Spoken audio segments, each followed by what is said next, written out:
ارشاد باری تعالی وآتوا النساء صدقاتهن نحلا فإن طبن لكم عن شيء منه نفسا فكلوه هنيئا مريئا۔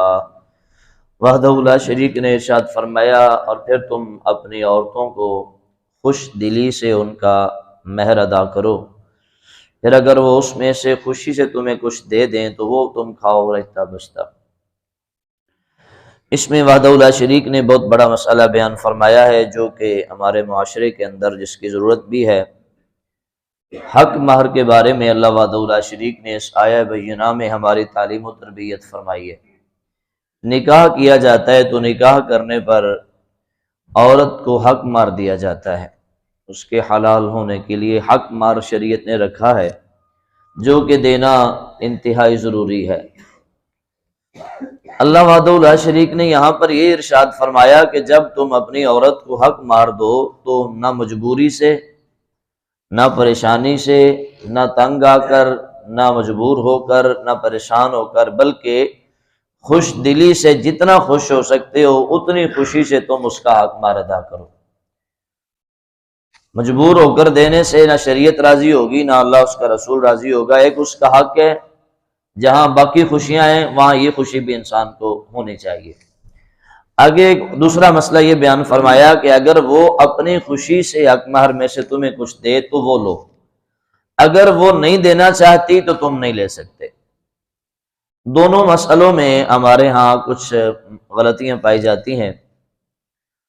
کچھ لوگ تو حق مہر ادا کرنے میں بہت زیادہ کنجوسی سے کام لیتے ہیں اور ایک دوسرے کو دیکھنے لگ جاتے ہیں کہ اب یہاں پر ہم کیا کہیں، جبکہ پورے فنکشن پہ لاکھوں روپے خرچ ہو چکے ہوتے ہیں، دولہا اور دلہن کے کپڑوں پہ ہزاروں روپے خرچ ہو چکے ہوتے ہیں، بیوٹی پارلر پہ 20-20 ہزار خرچ ہو چکا ہوتا ہے، بینڈ باجے پہ ہزاروں روپے خرچ ہو چکے ہوتے ہیں، ہال پہ لاکھوں روپے خرچ ہو چکے ہوتے ہیں، روٹی پہ اتنا خرچ ہو چکا ہوتا ہے۔ جو مین کام ہے نکاح، وہاں پر آ کر احباب پریشان ہو جاتے ہیں۔ اب یہاں حق مہر کیا ہے؟ دیکھیں بھائی، حق مہر تو شریعت ہے، باقی تو جو آپ سب پیچھے کر کے آ رہے ہیں اس کا تو شریعت سے کوئی تعلق نہیں ہے، اس کے بنا تو گزارا ہو سکتا ہے لیکن حق مہر کے بنا گزارا نہیں ہو سکتا۔ باقی معاملات میں نہ ہم پریشان ہوتے ہیں نہ ہم کنجوسی اختیار کرتے ہیں، لیکن جہاں شریعت آتی وہاں ہم کنجوسی کیوں کرتے ہیں؟ پھر وہاں پر احباب ایک لفظ بولتے ہیں کہ جو شرعی ہے جی وہ کر دیں۔ وہاں پر دل کرتا ہے کہ ہم یار یہ بات کریں، لیکن چونکہ اخلاقیات کا تقاضا ہم خاموش رہتے ہیں۔ جب ہم حق مہر کے بارے میں ڈھیلا سا کہتے ہیں شریعت کر لیں، تو کیا شادی کے پورے معاملات میں ہم شریعت کو دیکھتے ہیں؟ جتنا کچھ ہم شادی میں کر رہے ہیں، ناچ گانا بھنگڑا میوزک تیل مہندی جہیز ویز ادھر ادھر سب کچھ جو ڈیمانڈیں ہم کر کے چلتے ہیں، کیا وہ سارا کا سارا معاملہ شریعت میں ہے؟ وہاں پر تو ہم نے شریعت کو نہیں دیکھا۔ لاکھ مانگا تو لاکھ دے دیا، 2 لاکھ مانگا تو 2 لاکھ دے دیا، 50,000 مانگا تو 50 دے دیا، لیکن جب بیٹی کے حق کی باری آئی تو چپ ہو گئے۔ حق مہر شریعت میں چپ 5,000 ہے وہ لکھ دو۔ اگر تم اتنے تو وہاں 50,000 کیوں لکھواتے جہاں لکھوانا چاہیے؟ اور بیٹی کے حق میں لکھواؤ نا، وہاں آپ ایک بینڈ باجا لے کے آتا ہے اس کو بھی ہزاروں روپے دیتے، 5,000 تو وہ نہیں لیتا، اس کو ہم 50,000 تک 30,000 تک دیتے ہیں گاڑیوں والوں کو۔ لیکن جب جہاں دینے کی جگہ آتی ہے، بیٹی کا حق آتا ہے، شریف 5,000 لکھ دو۔ ارے جہاں دینا چاہیے وہاں ہمارے ہاتھ کیوں رکتے ہیں؟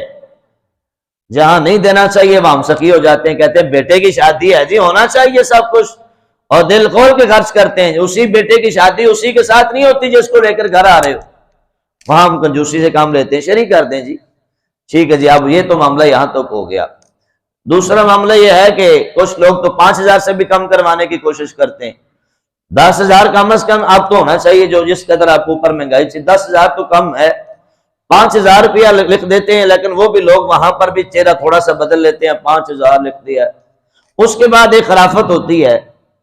جیسے ہی ہم نکاح پڑھانے جاتے ہیں تو ان کی مائیں یا ان کی خالہ یا کوئی باس بیٹھی ہوتی ہے یا ان کا باپ سر پہ کھڑا ہوتا ہے۔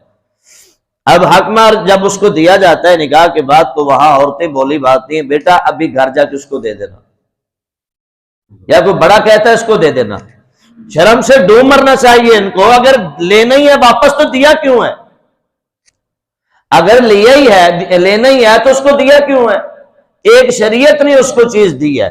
اس کے بنا اس کا نکاح حلال نہیں ہو سکتا، وہ بیوی کے قریب نہیں جا سکتا، شریعت کہتی ہے اس کو دو، تم کہہ رہی ہو اس کو واپس کر دو۔ نہ ہم نے مسئلہ سمجھنا ہے، نہ ہم نے دین سمجھنا ہے، نہ ہم نے شعور لینا ہے، بس جہاں ہمارا اپنا دل آئے گا وہاں پر جی۔ اور 5,000 تو اس نے دیا ہے بیوی کو، وہ بھی واپس کر دے، حالانکہ کر دینا ہوتا ہے اس نے، بیوی کو اتنی وہ نہیں ہوتی کہ وہ دے دیتی ہے، لیکن جب وہ اپنی مرضی سے فَإِن طِبْنَ لَكُمْ اپنی خوشی سے اگر وہ تمہیں دے، اس کے دل کی رضا ہو کہ وہ تمہیں تحفے کے اندر 1,000 دے، 2,000 دے، پورا 10,000 دے دے، پورا 5,000 دے دے،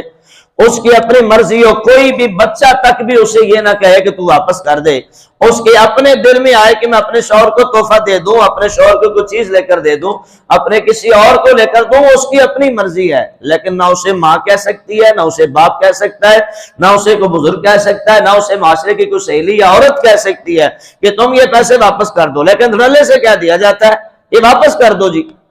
تم اسے جا کے واپس کر دینا جی۔ سراسر حرام ہے، سراسر حرام ہے یہ کام، لیکن ہماری عورتیں دھڑلے سے کرتی ہیں، ہمارے بزرگ بھی وہاں کے کئی کہ وہاں بد کچھ تو یوں بھی کہتے ہیں حق مہر کی ضرورت ہی کیا ہے، شریعت کبھی پڑھی ہو تو پتہ چلے نا حق مہر کی ضرورت کیوں نہیں ہے۔ ہم ایک تو اسے دیتے کم ہے، دینے کے بعد بھی ہم کہتے ہیں واپس کر دو۔ کبھی کسی ڈھول باجے والے کو کہا یہ پیسے لے جاؤ مجھے واپس کر دینا، کبھی کسی حال والے کو بھی کہا یہ پیسے لے کر واپس، کوئی بھی نہیں کرتا، تو حق مہر میں بیوی واپس کیوں کرے یار؟ ایک 5,000 کیا کوئی معمولی رقم ہے، یہ بھی وہ اپنی مرضی سے نہیں خرچ کر سکتی، جہاں اس کا دل ہے وہ بھی کہتے ہیں واپس کر دینا۔ اتنی تنگ نظری شریعت میں نہیں ہونی چاہیے، اتنی تنگ نظری مصطفیٰ کے غلاموں میں نہیں ہونی چاہیے کہ جہاں دینے کی جگہ ہے وہاں شریعت بھی یاد آ جائے، تنگ نظری بھی یاد آ جائے، وہاں واپس دینے کے آوازیں بھی لگ جائیں، اور جہاں ناجائز خرچ کرنے کی فضول جگہ ہو، ہمارے نوجوان سڑک کے اوپر ہزاروں روپے ایسے پھینکتے ہیں، رزق کی توہین کر رہے ہوتے ہیں، ایسے کنجروں پہ جیسے پھینکے جاتے ہیں، وہاں پر کوئی بھی نہیں کہتا فضول خرچی ہے۔ ہزاروں کی کاپیاں لے کر ایسے ایسے اڑائی جاتی ہیں روڈوں کے اوپر، سراسر کرنسی کی توہین ہے اور بے ادبی ہے، لیکن وہاں پر کوئی بھی نہیں کہتا یہ کیا کر رہے ہو، سب کہتے ہیں ٹھیک ہے جی خوشی کی بات ہے، لیکن جب حق کی باری آتی ہے تو وہاں کہتے ہیں یہ شریعت ہے۔ یہ تو بڑی بات یہ کہ مولوی صاحب کو تو ویسے یہ تھا نا مولوی شریعت بیچتے بدے ہو، میں کہ باقی سارے نے کچھ نہیں بیچے، ابا مولوی شریعت واسطے بیچن واسطے تو نظر آیا، باقی کسے کچھ نہیں بیچے، ابا مولوی شریعت کا بیچتے ہو۔ میں کہا ہاں جی شریعت یہیں پر بکتی نظر آ رہی ہے آپ کو، جو آپ نے باہر کچھ کیا ہے وہ اسلام بکتا نظر نہیں آیا آپ کو، وہ غیر شرعی رسم و رواج میں اسلام کو آپ نے بیچا ہے وہ نظر نہیں آتا، لیکن یہاں پر آ کے جی شریعت بیچ رہے ہیں جی۔ میرے بھائیو یہ تنگ نظری ہمارے ہاں نہیں ہونی چاہیے، ہم مصطفیٰ کے غلام ہیں، جہاں دینے کی جگہ ہے وہاں دو، جہاں نہ دینے کی جگہ ہے وہاں ہاتھ اولا رکھو، ہم نے مرنا بھی ہے۔ اللہ پوچھے گا بندے خدا میں نے تجھے رزق دیا کہاں کہاں پہ لگایا، میں تجھے آپ خود کو دیکھ لیں، ہم باہر خرچ کرتے ہیں تو ہزاروں روپے خرچ کرتے ہیں، جب مسجد کے چندے کی باری آتی ہے تو 100 روپے زیادہ سے زیادہ اور نکالتے ہیں، کبھی 1000 روپے کم لوگ ہوتے ہیں جو 1000 روپے نکالتے ہیں، ورنہ 10 سے 50، 50 سے 100، ورنہ کبھی کسی نے 10,000 مسجد کے چندے میں رکھ دیا ہو جمعے کے دن، کسی نے 5,000 رکھا ہو، ایسا نہیں ہوگا۔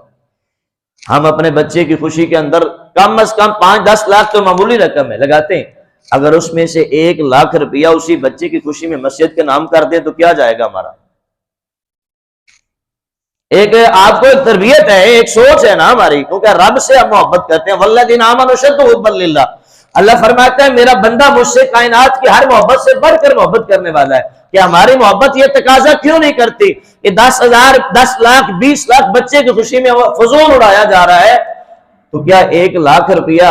ہم اللہ کے گھر کو نہیں دے سکتے؟ 50,000 روپیہ اللہ کے گھر کو نہیں دے سکتے؟ 10,000 روپیہ اللہ کے گھر کو نہیں دے سکتے؟ چونکہ اللہ کے راستے پہ دینا چاہیے وہاں ہم نہیں دیتے، جہاں نہیں دینا چاہیے وہاں ہم خوش دلی سے اڑاتے ہیں۔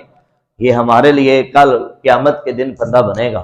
قیامت کے دن یہی رزق جو آج ہم فضول ناجائز جگہوں پہ خرچ کرتے ہیں نا، وہاں سوال کیا جائے گا بندے خدا ہم نے تجھے رزق دیا تو نے کہاں پہ خرچ کیا؟ لہٰذا کل قیامت کے دن جواب دینا بہت مشکل ہو جائے گا۔ آج میرے بھائیوں خرچ کرنے سے پہلے ذرا دیکھیں تو صحیح جگہ آپ خرچ کر رہے ہیں، کہیں یہ جگہ آپ کو قیامت کے دن پریشان تو نہیں کرے گی؟